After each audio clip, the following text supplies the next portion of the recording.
Hi students, welcome back to QA Focus. ഇന്ന് നമ്മൾ physics എക്സാമിന് വേണ്ടിയുള്ള ക്വിക്ക് റിവ്യൂ ആണ് നോക്കുന്നത്. ഏതൊക്കെ ടോപ്പിക്സിനാണ് ഇമ്പോർട്ടൻസ് കൊടുക്കേണ്ടത്, ഏതൊക്കെയാണ് നമ്മൾ മസ്റ്റ് ആയിട്ട് പഠിക്കേണ്ടത്, ഏതൊക്കെ ഏരിയയിൽ നമുക്ക് ക്വസ്റ്റ്യൻസ് എക്സ്പെക്ട് ചെയ്യാൻ പറ്റും, അങ്ങനെയുള്ള കാര്യങ്ങളാണ് നമ്മളിവിടെ നോക്കുന്നത്.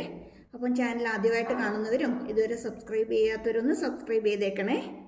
ഓക്കെ, നമുക്ക് മെയിനായിട്ടും പഠിക്കേണ്ട ലോസിൻ്റെ കാര്യം മെയിനായിട്ട് നമുക്കിവിടെ വരുന്നത് ഒന്ന് കൂളംസ് ലോ ആണ്. നമുക്കറിയാം കൂളംസ് ലോ എന്താണെന്നുള്ളത് അല്ലേ. F = 1/4πε0 Q1 Q2/r² ആണ്. അതുപോലെ തന്നെ ഫോഴ്സ് ബിറ്റ്വീൻ ടു ചാർജസ് ആണ് നമ്മളോട് മെയിനായിട്ടും പറയുന്നത് അല്ലേ. ഇനി നമുക്ക് ഇവിടെ നോക്കേണ്ടതായിട്ട് വരുന്നത് ഗോസ് തിയറം, സെയിം ചാപ്റ്ററിൽ തന്നെയുള്ളതാണ്. ഫ്ലക്സ് = 1/ε0 ടൈംസ് ടോട്ടൽ ചാർജ് എന്ന് പറയുന്നത്. പിന്നെ നമുക്ക് കറണ്ട് ഇലക്ട്രിസിറ്റിക്കകത്ത് വരുമ്പോഴത്തേക്ക് നമുക്ക് ഓംസ് ലോ, ഇലക്ട്രോസ്റ്റാറ്റിക് പൊട്ടൻഷ്യലിനകത്ത് നമുക്ക് അങ്ങനെ കാര്യമായിട്ട് ലോസ് ഒന്നും പഠിക്കാനില്ല, ലോ ആയിട്ടൊന്നും നമുക്ക് അതിനകത്ത് പഠിക്കാനില്ല. പിന്നെ വരുന്നത് ഓംസ് ലോ ആണ്. ഓംസ് ലോ എളുപ്പമാണ്, നമുക്കറിയാം V = IR, പ്രാക്ടിക്കലിനൊക്കെ നമുക്കുള്ളതാണ്. പിന്നെ വരുന്നത് കിർച്ചോഫ്സ് റൂളാണ്. കിർച്ചോഫ്സ് റൂൾ എന്ന് പറയുമ്പോൾ നമുക്ക് മെയിനായിട്ട് രണ്ടെണ്ണമാണ് പഠിക്കാനുള്ളത്. ലൂപ്പ് റൂളും അറിയണം, ബ്രാഞ്ച് റൂളും അറിയണം. കിർച്ചോഫ്സ് റൂൾ വെച്ചിട്ടാണ് നമ്മൾ വീസ്റ്റൺസ് ബ്രിഡ്ജ് സോൾവ് ചെയ്യുന്നത് അല്ലേ. വീസ്റ്റൺസ് ബ്രിഡ്ജിൻ്റെ ബേസിക് പ്രിൻസിപ്പിൾ ആരാ? കിർച്ചോഫ്സ് റൂളാണ്. ഓക്കെ, ഇനി നമുക്ക് ഇതിനകത്ത് പഠിക്കേണ്ടത് മൂവിങ് ചാർജസ് ആൻഡ് മാഗ്നറ്റിസം എന്നുള്ള ചാപ്റ്ററിനകത്തേക്ക് വരുമ്പം അതിൻ്റെ അകത്തുനിന്ന് നമുക്ക് പഠിക്കേണ്ട ഒരു ടോപ്പിക്കാണ് ബയോട്ട്-സാവേർട്ട്സ് ലോ. ബയോട്ട്-സാവേർട്ട്സ് ലോ എന്ന് പറയുമ്പോൾ B = μ0/4π I dl sin θ/r² ആണ്. പഠിച്ചിട്ടില്ലെങ്കിൽ ഇപ്പം തന്നെ പേപ്പർ എടുത്ത് അത്യാവശ്യം വേണമെന്ന് ഈ ലോസ് മാത്രമായിട്ടെങ്കിലും ഒന്ന് എഴുതി ഇട്ടോ കേട്ടോ. പഠിക്കാൻ നേരത്ത് പെട്ടെന്ന് നമുക്ക് പഠിച്ചു തീർക്കാൻ പറ്റുമേ. നമുക്കൊരു ബേസിക് ഐഡിയ ഉണ്ടായിരിക്കും. ബേസിക് ഐഡിയ കിട്ടിക്കഴിഞ്ഞാൽ തന്നെ നമുക്ക് പെട്ടെന്ന് അങ്ങ് പഠിക്കാൻ പറ്റും. പിന്നെ നമുക്ക് അറിയേണ്ടത് ആംബിയസ് സർക്യൂട്ടൽ ലോ ആണ്.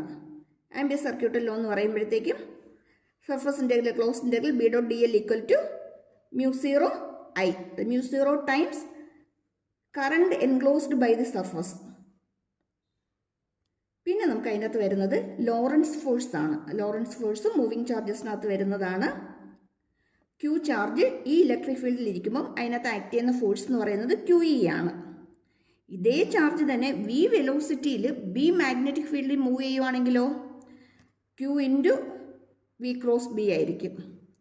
അങ്ങനെയെങ്കിൽ അവിടെ ഇലക്ട്രിക് ഫീൽഡും മാഗ്നറ്റിക് ഫീൽഡും ഉണ്ടെങ്കിലോ Q × E + V×B ആയിരിക്കും. അപ്പോൾ ഇത്രയും ലോസ് ആണ് നമുക്ക് ഇതിൻ്റെ അകത്ത് ഇമ്പോർട്ടൻ്റ് ആയിട്ട് നമുക്ക് അറിയേണ്ടത്. ഇത് പഠിച്ചു കഴിഞ്ഞാൽ ഉറപ്പായിട്ട് നിങ്ങൾക്ക് ഇതിൻ്റെ അകത്തുനിന്നൊരു 3-4 ലോ എങ്കിലും ഉറപ്പായിട്ട് നിങ്ങൾക്ക് കിട്ടും. ഇപ്പോൾ ഡയറക്റ്റായിട്ട് ചോദിക്കണം തന്നെ ഇല്ല. ചിലപ്പോൾ നമുക്കിത് വരുന്നത് ഇൻഡയറക്റ്റ് ആയിട്ടോ ആപ്ലിക്കേഷൻ ക്വസ്റ്റ്യൻ ആയിട്ടോ അല്ലെങ്കിൽ ഷോർട്ട് ഡെറിവേഷനകത്ത് വല്ലതൊക്കെ ഇക്വേഷൻ മാത്രമായിട്ട് എഴുതാനായിട്ടോ അങ്ങനെയൊക്കെ നമുക്ക് ചോദിക്കാം. അപ്പം അല്ലെങ്കിൽ ഒരു ഡെറിവേഷൻ്റെ ഒരു പാർട്ടായിട്ട് ഗോസ് ലോ എന്താണെന്ന് എഴുതാൻ ചോദിക്കാം. എന്നിട്ട് അതിൻ്റെ ആപ്ലിക്കേഷനോ ഏതെങ്കിലുമായിട്ട് ചോദിക്കാം. അപ്പോൾ അങ്ങനെ ഒരു ഷോർട്ട് ഡെറിവേഷനകത്ത് നമുക്ക് ഇതും കൂടി ഒരു എക്സ്ട്രാ ആയിട്ട് നമുക്ക് ഇക്വേഷൻ എഴുതാനൊക്കെ ആയിട്ട് ഒരു 1 മാർക്കിന് നമുക്ക് ഇതും കൂടി ആഡ് ചെയ്ത് ചോദിക്കാം. അല്ലെങ്കിൽ ചിലപ്പോൾ നേരിട്ട് ലോ തന്നെ എഴുതാനും ചോദിക്കാം. അപ്പോൾ എന്തായാലും ഇത് ഇത്രയൊന്ന് പഠിച്ചിട്ടേക്കണം കേട്ടോ. ഒന്നും പഠിക്കാത്തവരാണെങ്കിൽ പോലും അത്യാവശ്യം ഈ ലോസ് ഒക്കെ ഒന്ന് നോക്കി പഠിച്ചിട്ട് വേണം പോകാനായിട്ട്. ഇനി അടുത്ത് നമ്മൾ 4 മാർക്ക് ക്വസ്റ്റ്യനിലേക്ക് വരുമ്പോഴത്തേക്ക് നമുക്ക് ഏറ്റവും ഇമ്പോർട്ടൻ്റ് ആയിട്ട് അറിയേണ്ടത് field due to electric dipole ആണ്. അത് തന്നെ നമുക്ക് 2 രീതി പഠിക്കാനുണ്ട്. ആക്സിയൽ ലൈനിൽ വരുന്നതാണെങ്കിലും ഇക്വറ്റോറിയൽ പ്ലെയിനിൽ അല്ലെങ്കിൽ ഇക്വറ്റോറിയൽ ലൈൻ വരുന്നതാണെങ്കിലും എങ്ങനെ ഫൈൻഡ് ഔട്ട് ചെയ്യണമെന്നുള്ളത് ഫസ്റ്റ് ചാപ്റ്ററിൽ നമ്മൾ ഇലക്ട്രിക് ഡൈപോളിനകത്ത് നമ്മൾ പഠിക്കുന്നതാണ്. Electric field along the axis in the axis of electric ഡൈപോളും അലോങ് ദി ഇക്വറ്റോറിയൽ പ്ലെയിനും 2 ഡെറിവേഷൻ ഉണ്ട്. അത് 2 പഠിച്ചോണം, 2 ഇമ്പോർട്ടൻ്റ് ആണ്. അതുപോലെ തന്നെ ഇലക്ട്രോസ്റ്റാറ്റിക് പൊട്ടൻഷ്യൽ അടുത്ത ചാപ്റ്ററിലേക്ക് വരുമ്പോഴും നമുക്ക് ഇലക്ട്രോസ്റ്റാറ്റിക് പൊട്ടൻഷ്യൽ ഫൈൻഡ് ഔട്ട് ചെയ്യാനായിട്ട് ഇവിടെ നമ്മൾ ഫീൽഡാണ്, ഇവിടെ പൊട്ടൻഷ്യലാണ്. ഇത് നമുക്ക് പോയിന്റ് ചാർജ് കാരണം വരുന്ന ഇലക്ട്രോസ്റ്റാറ്റിക് പൊട്ടൻഷ്യലും ഫൈൻഡ് ഔട്ട് ചെയ്യണം. അതുപോലെ തന്നെ ഇലക്ട്രിക് ഡൈപോൾ കാരണം വരുന്ന ഇലക്ട്രോസ്റ്റാറ്റിക് പൊട്ടൻഷ്യലും ഫൈൻഡ് ഔട്ട് ചെയ്യാനുണ്ട്. ഒരു കാര്യം നോട്ട് ചെയ്തോണം, ഇത് തമ്മിൽ തെറ്റിപ്പോകാനുള്ള ചാൻസ് ഉണ്ട്. ഈ ഡൈപോൾ തന്നെ ആയതുകൊണ്ട് ഇത് 2 ഡൈപോളാണ്. നോക്കിയാൽ പൊട്ടൻഷ്യൽ ഫൈൻഡ് ഔട്ട് ചെയ്യാനുള്ളതും ഡൈപോളിനാണ്, ഫീൽഡ് ഫൈൻഡ് ഔട്ട് ചെയ്യാനുള്ളതും ഡൈപോളാണ്. അപ്പോൾ ഇത് ചെയ്ത് വരുമ്പോഴത്തേക്കും ചിലപ്പോൾ അങ്ങോട്ടും ഇങ്ങോട്ടും തിരിഞ്ഞു പോകാനുള്ള സാധ്യതയുണ്ട്. അതുകൊണ്ട് അതൊന്ന് ശ്രദ്ധിച്ച് പഠിച്ചോണേ, മാറിപ്പോകാതിരിക്കാനേ. ഇതിൻ്റെയൊക്കെ ഡീറ്റെയിൽ വീഡിയോ ചാനലിലുണ്ട്. ലിങ്ക് കമൻറ്റ് ബോക്സിൽ തന്നേക്കാം. ഡെറിവേഷൻ പെട്ടെന്ന് പഠിക്കാവുന്ന രീതിയിൽ ഏറ്റവും ഷോർട്ടായിട്ട് ഒരു ഈസി സ്റ്റെപ്സും ഈസി മെത്തേഡിലും തന്നിട്ടുണ്ട്.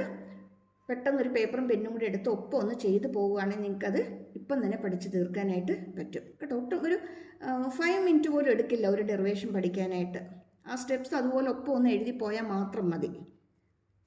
ഓക്കെ, പിന്നെ വരുന്ന ബയോട്ട് സാവർട്ട്സ് ലോ വെച്ചിട്ടാണ്. ബയോട്ട് സാവർട്ട്സ് ലോ വെച്ചിട്ട് current carrying circular coil field due to magnetic field due to current carrying circular coil, അതും ഇമ്പോർട്ടൻ്റ് ആണ്, പഠിച്ചോണം. പിന്നെ നമുക്ക് ആ മൂവിങ് ചാർജസ് വരുമ്പോഴത്തേക്കും അവിടെ ലോറൻസ് ഫോഴ്സ് ബേസ് ചെയ്ത് വരുന്ന ക്വസ്റ്റ്യൻസും ഉണ്ട്. അതുപോലെ തന്നെ torque acting on and rectangular current carrying loop placed in current carrying coil placed in magnetic field, അത് വെച്ചിട്ട് മൂവിങ് കോയിൽ ഗാൽവനോമീറ്ററുമായിട്ട് റിലേറ്റ് ചെയ്ത് വരുന്ന ക്വസ്റ്റ്യൻസ് ചോദിക്കാം. അതായത് മൂവിങ് കോയിൽ ഗാൽവനോമീറ്ററിനകത്ത് കറണ്ട് സെൻസിറ്റിവിറ്റി, വോൾട്ടേജ് സെൻസിറ്റിവിറ്റി ഇതൊക്കെ ആഡ് ചെയ്തിട്ട് ഇതും കൂടി ഒരു 2 മാർക്ക് വെച്ച് നമുക്കൊരു 4 മാർക്കിൻ്റെ ക്വസ്റ്റ്യനായിട്ട് നമുക്ക് വേണമെങ്കിൽ നമുക്ക് ആ ഏരിയ നമുക്ക് ചോദിക്കാം. ഇത് ഇമ്പോർട്ടൻ്റ് ആണ്, നോട്ട് ചെയ്തിട്ടോണം, പഠിച്ചോണം കേട്ടോ, വിട്ടുപോരുതേ. ഇനി ഇവിടെ നമുക്ക് ഒരു 3 മാർക്ക് ക്വസ്റ്റ്യൻസ് ഏരിയയിലേക്ക് വരുമ്പോഴത്തേക്കും ഒന്ന് ഗോസ് ലോയും ആപ്ലിക്കേഷനും. ഗോസ് ലോ ആൻഡ് ആപ്ലിക്കേഷൻ നമുക്കറിയാം. ഒരു ലോങ് സ്ട്രെയിറ്റ് വയറുണ്ട്, field due to charged plane sheet of charge ഉണ്ട്, പിന്നെ സ്പെരിക്കൽ ഷെല്ലുണ്ട് അല്ലേ. സ്പെരിക്കൽ ഷെൽ തന്നെ ഇൻസൈഡ് ഔട്ട് സൈഡ് ഒക്കെ നമുക്ക് ഫൈൻഡ് ഔട്ട് ചെയ്യാനായിട്ടുണ്ട്. അവിടെ തന്നെ ഇലക്ട്രോസ്റ്റാറ്റിക് ഷീൽഡിങ് എന്താണെന്ന് പറയുന്നുണ്ട്. അപ്പോൾ അതെല്ലാം പഠിച്ചിട്ടോണം. ഇതൊരു 3 മാർക്കിൻ്റെ ക്വസ്റ്റ്യൻ ഏരിയയിലേക്ക് നമുക്ക് പ്രതീക്ഷിക്കാനായിട്ട് പറ്റും, എക്സ്പെക്റ്റ് ചെയ്യാൻ പറ്റും. പിന്നെ കപ്പാസിറ്റർ എന്ന് പറയുമ്പോൾ കപ്പാസിറ്ററിൻ്റെ പ്രിൻസിപ്പിൾ എന്താണെന്നുള്ളത് പഠിക്കണം. പാരലൽ പ്ലേറ്റ് കപ്പാസിറ്റർ എന്താണെന്നുള്ളത് പഠിക്കണം. കപ്പാസിറ്ററിൻ്റെ യൂണിറ്റ് കാര്യങ്ങളൊക്കെ പഠിച്ചിട്ടോണം. കോമ്പിനേഷൻ പഠിക്കണം, എനർജി പഠിക്കണം. ഇത്രയും കാര്യങ്ങൾ നമ്മൾ ഈ ഏരിയയിൽ നമുക്ക് പഠിച്ചു തീർക്കാനായിട്ടുണ്ട്, പഠിച്ചോണം. പിന്നെ ടെമ്പറേച്ചർ കോഎഫിഷ്യന്റ് ഓഫ് റെസിസ്റ്റൻസിനകത്ത് ഗ്രാഫ് വരുന്നുണ്ട്. അതായത് ടെമ്പറേച്ചർ കൂടുന്നതനുസരിച്ച് കണ്ടക്ടറിൻ്റെ റെസിസ്റ്റൻസ് കൂടുവോ കുറയുവോ, അതുപോലെ സെമി കണ്ടക്ടറൊക്കെ ആണെങ്കിൽ എന്തായിരിക്കും, അങ്ങനെയുള്ള ബേസ് ചെയ്ത് വരുന്ന ഗ്രാഫുണ്ട്. Temperature coefficient of resistance alpha ഓർക്കുന്നുണ്ടാവുമല്ലോ അല്ലേ. ഓക്കെ, ഇനി അടുത്തത് ലോറൻസ് ഫോഴ്സ് ആണ്. ലോറൻസ് ഫോഴ്സ് എന്താണെന്നുള്ളത് നമ്മളിപ്പോൾ ഇവിടെ പറഞ്ഞായിരുന്നു അല്ലേ. ലോറൻസ് ഫോഴ്സ് എന്താണെന്നുള്ളത് നമ്മളിപ്പോൾ ഇവിടെ പറഞ്ഞു. ഇനി ഇത് ബേസ് ചെയ്ത് സൈക്ലോട്രോൺ ഫ്രീക്വൻസി, സൈക്ലോട്രോൺ റേഡിയസ്, അതുപോലെ തന്നെ പിച്ച്, അതായത് ഒരു ചാർജ്ഡ് പാർട്ടിക്കിൾ മാഗ്നറ്റിക് ഫീൽഡിലേക്ക് എൻ്റർ ചെയ്ത് കഴിയുമ്പോഴത്തേക്കും അത് മൂവ് ചെയ്യുന്ന പാർട്ടിൻ്റെ റേഡിയസ് എന്തായിരിക്കും, ഒരു കംപ്ലീറ്റ് റൊട്ടേഷന്, ഒരു റെവല്യൂഷൻ എടുക്കുന്ന ടൈം എന്തായിരിക്കും, അതിൻ്റെ ഫ്രീക്വൻസി എന്താണ്, അതുപോലെ തന്നെ പെർപെൻഡിക്കുലറായിട്ടല്ല എൻ്റർ ചെയ്യുന്നത്, അറ്റ് ആൻ ആംഗിൾ തീറ്റയിലാണ് എൻ്റർ ചെയ്യുന്നതെങ്കിൽ അതിൻ്റെ പിച്ച് എത്ര ഡിസ്റ്റൻസ്, അത് ഹൊറിസോണ്ടൽ ഡിസ്റ്റൻസ് എത്ര കവർ ചെയ്യുന്നുണ്ട്, അങ്ങനെയുള്ള കാര്യങ്ങളൊക്കെ ബേസ് ചെയ്ത് വരുന്ന ലോറൻസ് ഫോഴ്സ് ബേസ് ചെയ്ത് വരുന്ന ക്വസ്റ്റ്യൻസ് 3 മാർക്ക് ക്വസ്റ്റ്യനായിട്ട് നമുക്ക് എക്സ്പെക്റ്റ് ചെയ്യാം. പിന്നെ ഉള്ളത് ആംബിയർസ് ലോ ആണ്. ഓൾറെഡി പറഞ്ഞു, ആംബിയർ ലോ പഠിച്ചോണം.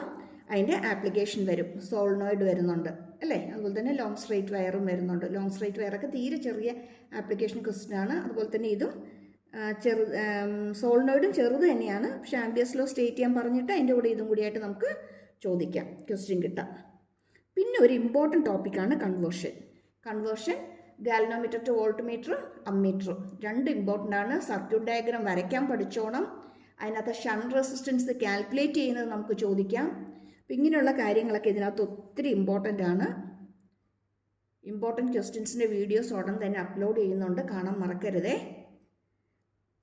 അത് കഴിഞ്ഞ് വരുമ്പം കിർച്ചോസ് റൂളിൻ്റെ ആപ്ലിക്കേഷൻ വരുന്നത് വീസ്റ്റൺസ് ബ്രിഡ്ജ്. പിന്നെ force on current carrying conductor in magnetic field. അത് 2 രീതിയിൽ ചോദിക്കാം. ഒരു സിംഗിൾ കണ്ടക്ടർ വെച്ചിരിക്കുകയാണെങ്കിൽ അതിൻ്റെ അകത്ത് ആക്ട് ചെയ്യുന്ന ഫോഴ്സ് എന്താണെന്നുള്ളത് ബില്ല് എന്നുള്ള ഇക്വേഷൻ കിട്ടും, BIL ബിൽ. അതുപോലെ തന്നെ നമുക്ക് 2 കണ്ടക്ടേഴ്സ് പാരലായിട്ട് വെച്ചിരിക്കുകയാണ്. അത് കറണ്ട് ഫ്ലോയിങ്ങിൻ്റെ സെയിം ഡയറക്ഷൻ വരാം, ഓപ്പോസിറ്റ് ഡയറക്ഷൻ വരാം. അപ്പോൾ അവിടെ നമുക്ക് ഇത് ഫൈൻഡ് ഔട്ട് ചെയ്യാനുള്ള ക്വസ്റ്റ്യൻ ചോദിക്കാം. കണ്ടക്ടർ ആക്ട് ചെയ്യുന്ന ഫോഴ്സ് എന്താണെന്ന് ഫൈൻഡ് ഔട്ട് ചെയ്യാനുള്ള ക്വസ്റ്റ്യൻ ചോദിക്കാം. ഇതെല്ലാം ഒന്നും പഠിച്ചില്ലെങ്കിലും ഇതിനകത്ത് സെലക്ട് ചെയ്ത് ഒരു മിനിമം ഒരു 10 ഏരിയയെങ്കിലും ഒന്ന് കവർ ചെയ്യാൻ പറ്റുമോ നിങ്ങൾ നോക്കുക.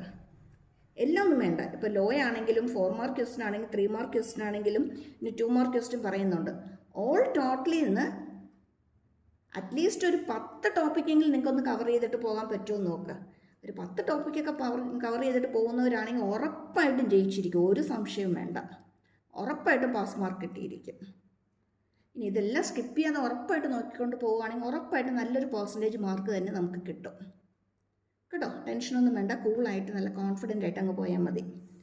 ഓക്കെ, ഇനി അടുത്ത സെഷനിലേക്ക് വരുമ്പോൾ 2 മാർക്ക് ക്വസ്റ്റ്യൻസ് ആണ്. 2 മാർക്ക് ക്വസ്റ്റ്യൻസിനകത്ത് dipole, torque, energy find out ചെയ്യാനുള്ളത്. അത് 5th ചാപ്റ്ററും കൂടി പഠിപ്പിച്ചിട്ടുണ്ടെങ്കിൽ, മാഗ്നറ്റിസം ആൻഡ് മാറ്ററും കൂടിയൊക്കെ പഠിപ്പിച്ചിട്ടുണ്ടെങ്കിൽ നമുക്ക് ആ ഏരിയയിൽ നിന്നുള്ള ക്വസ്റ്റ്യനും കൂടി പ്രതീക്ഷിക്കാം. ഇല്ലെന്നുണ്ടെങ്കിൽ ഇതിനകത്ത് നിന്നുള്ള ക്വസ്റ്റ്യൻ നോക്കിയാൽ മതി. ഇലക്ട്രോസ്റ്റാറ്റിക്സിനകത്തുള്ള ക്വസ്റ്റ്യൻ കൂടുതലായിട്ട് നോക്കിയാൽ മതി. അപ്പോൾ ഇലക്ട്രിക് ഡൈപോളും ഉണ്ട്, മാഗ്നറ്റിക് ഡൈപോളും ഉണ്ട് പഠിക്കാനായിട്ട്. നിങ്ങൾക്ക് പോർഷൻ എവിടം വരെ പറഞ്ഞിരിക്കുന്നോ അത് വെച്ച് നോക്കിയാൽ മതി കേട്ടോ. അതുപോലെ തന്നെ ഡ്രിഫ്റ്റ് വെലോസിറ്റി, കറണ്ട് ഇലക്ട്രിസിറ്റിക്കകത്ത് വരുന്നതാണ്. പിന്നെ mobility, ohmic and non ohmic resistance, പിന്നെ ഫ്ലക്സ്. അത് മാഗ്നറ്റിസം പഠിപ്പിച്ചിട്ടുണ്ടെങ്കിൽ മാഗ്നറ്റിക് ഫ്ലക്സും കൂടി പഠിച്ചോണം, അല്ലെങ്കിൽ ഇലക്ട്രിക് ഫ്ലക്സ് മാത്രമായിട്ട് പഠിച്ചാൽ മതി ഈ ടേമിലേക്ക്. പിന്നെ വരുന്ന ഇക്വിപൊട്ടൻഷ്യൽ സർഫസ്, ആപ്ലിക്കേഷൻ ക്വസ്റ്റ്യൻ സ്ഥിരം ചോദിക്കുന്ന ഒരു ഏരിയയാണത്. പിന്നെ വരുന്നത് ഡൈഇലക്ട്രിക്, കപ്പാസിറ്ററിനകത്ത് ഡൈഇലക്ട്രിക്കിൻ്റെ എഫക്റ്റ്. ഡൈഇലക്ട്രിക് വെച്ച് കഴിഞ്ഞാൽ കപ്പാസിറ്റൻസ് കൂടുമോ കുറയുമോ എന്നൊക്കെയുള്ള ക്വസ്റ്റ്യൻസ് അത് ബേസ് ചെയ്ത് വരുന്നത്, അല്ലെങ്കിൽ ചെറിയ പ്രോബ്ലംസ്, അതൊക്കെ നമുക്ക് ഈ ഏരിയ നമുക്ക് എക്സ്പെക്റ്റ് ചെയ്യാം. പിന്നെ ഇൻറ്റേർണൽ റെസിസ്റ്റൻസ്, സെല്ലിൻ്റെ ഇൻറ്റേർണൽ റെസിസ്റ്റൻസ്, EMFും ഇൻറ്റേർണൽ റെസിസ്റ്റൻസുമായിട്ട് കമ്പയർ ചെയ്യാനുള്ളതൊക്കെ അല്ലേ. പിന്നെ വരുന്നത് ഇലക്ട്രോൺ വോൾട്ട് എന്താണെന്നുള്ളത് ഡിഫൈൻ ചെയ്യാനായിട്ടുള്ളത്. അതുപോലെ തന്നെ ഇലക്ട്രിക് എനർജി കാൽക്കുലേറ്റ് ചെയ്യാനുള്ളത്. ഫീൽഡ് ലൈൻസ് വരയ്ക്കാൻ ചോദിക്കാം, അതിൻ്റെ പ്രോപ്പർട്ടീസ് വെച്ചിട്ട് ക്വസ്റ്റ്യൻ ചോദിക്കാം. ഇപ്പോൾ ഏകദേശം ഇപ്പോൾ 2 മാർക്ക് ക്വസ്റ്റ്യൻ എന്ന് പറയുമ്പോൾ ഇത് മാത്രമല്ല, നമുക്ക് ഇതിൽ കൂടുതൽ നമുക്ക് എക്സ്പെക്റ്റ് ചെയ്യാം അല്ലേ, ഇതിൽ കൂടുതൽ. ഇപ്പോൾ എന്നാലും അത്യാവശ്യം കുറച്ച് സെലക്ട് ചെയ്തിട്ട് ഇമ്പോർട്ടൻ്റ് ആയിട്ട് ചോദിക്കുന്ന ഏരിയസ് എന്നുള്ള കാര്യങ്ങളാണ് പറഞ്ഞിരിക്കുന്നത്. അപ്പം +2 ഫിസിക്സ് എക്സാമിന് വേണ്ടുന്ന അത്യാവശ്യം പഠിക്കേണ്ട ടോപ്പിക്സിൻ്റെയൊക്കെ ഒരു ബേസിക് ഐഡിയ നിങ്ങൾക്കിപ്പം കിട്ടിയിട്ടുണ്ടാവും. അപ്പോൾ ഈ ടോപ്പിക്സ് ഒക്കെ ഒന്ന് കവർ ചെയ്തിട്ട് എക്സാമിന് പോകാവുള്ളൂ കേട്ടോ. ഇതെല്ലാം ഒന്ന് കവർ ചെയ്തിട്ട് പോവുകയാണെങ്കിൽ ഉറപ്പായിട്ട് നമുക്ക് നല്ല മാർക്ക് തന്നെ നമുക്ക് സ്കോർ ചെയ്യാൻ പറ്റും. അപ്പോൾ ഓക്കെ, ഓൾ ദി ബെസ്റ്റ്. നന്നായിട്ട് പഠിക്കുക. സബ്സ്ക്രൈബ് ചെയ്യാനും ലൈക്ക് ചെയ്യാനും ഷെയർ ചെയ്യാനും മറന്നു പോകരുതേ. പിന്നെ ഇതിനകത്ത് ഇമ്പോർട്ടൻറ്റ് ടോപ്പിക്സിൻ്റെ ഇമ്പോർട്ടൻറ്റ് ഡെറിവേഷനും ഷോർട്ട് ക്വസ്റ്റ്യൻസും ഷോർട്ട് ഡെറിവേഷൻസും ഒക്കെ വരുന്നതിൻ്റെയൊക്കെ വീഡിയോസ് ഓൾറെഡി അപ്ലോഡ് ചെയ്തിട്ടുണ്ട്. അതിൻ്റെ ലിങ്ക് ഞാൻ കമൻറ്റ് ബോക്സിൽ ഇട്ടേക്കാം, നോക്കാൻ മറക്കരുതേ, നോക്കിക്കോണം കേട്ടോ. Okay, thank you for watching.